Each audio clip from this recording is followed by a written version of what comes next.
The Sublime Beauty of Salvation. Devotional Thoughts for Women by Marianne M. Grutner.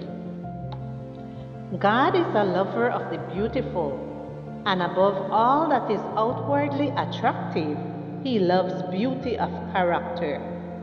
He would have us cultivate purity and simplicity, the quiet graces of the flowers.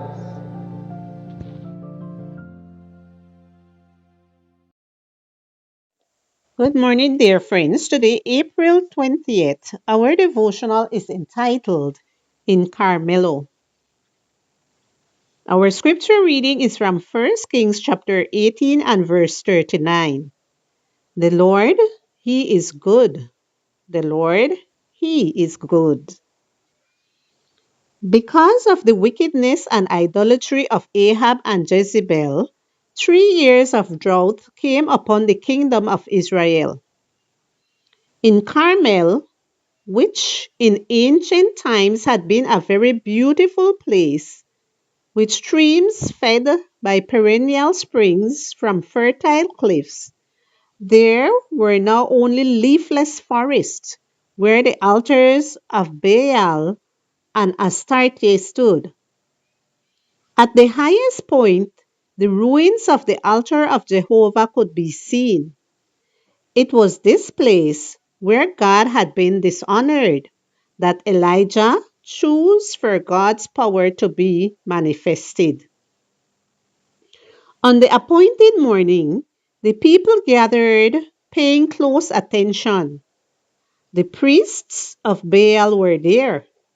Ahab, in all his pomp, stood before them and was greeted by the idolaters and a shout of acclamation. Surrounded by the Israelite tribes, before the king and the false prophets stood Elijah. The people waited anxiously, looking toward the destroyed altar of Jehovah and toward the crowd. Elijah cried in a loud voice, "How long will you falter between two opinions?" 1 Kings 18:21. The people did not answer. Then the prophet commanded, "Give us two bulls, and let them choose one bull for themselves. Cut it in pieces and lay it on the wood, but put no fire under it. And I will prepare the other bull and lay it on the wood, but put no fire under it. Then you call on the name of your gods, and I will call on the name of the Lord, and the God who answers by fire. He is God." Frightened, the false prophets prepared the altar and shouted their incantations, invoking Baal. They jumped, contorted themselves, screamed hysterically, tore their hair out, and cut themselves. But Baal did not answer. In the evening, the frustrated false prophets were tired, dejected, and confused. Desperate, they gave up.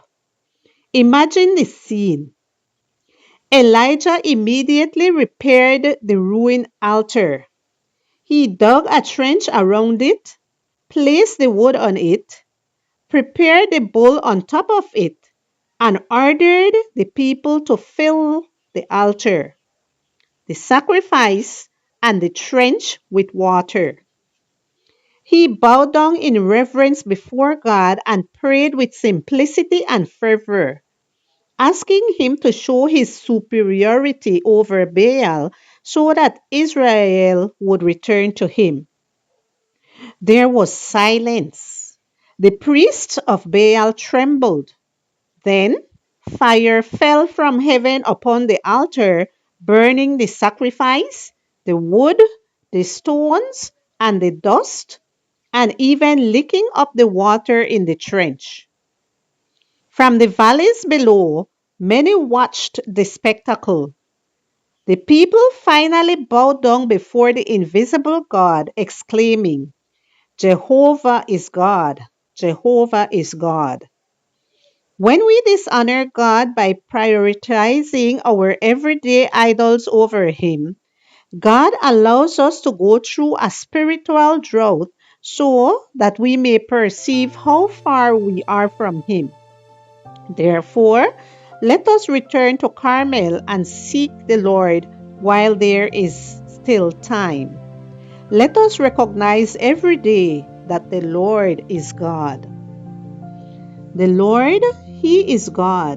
The Lord, He is God. 1 Kings chapter 18 and verse 39.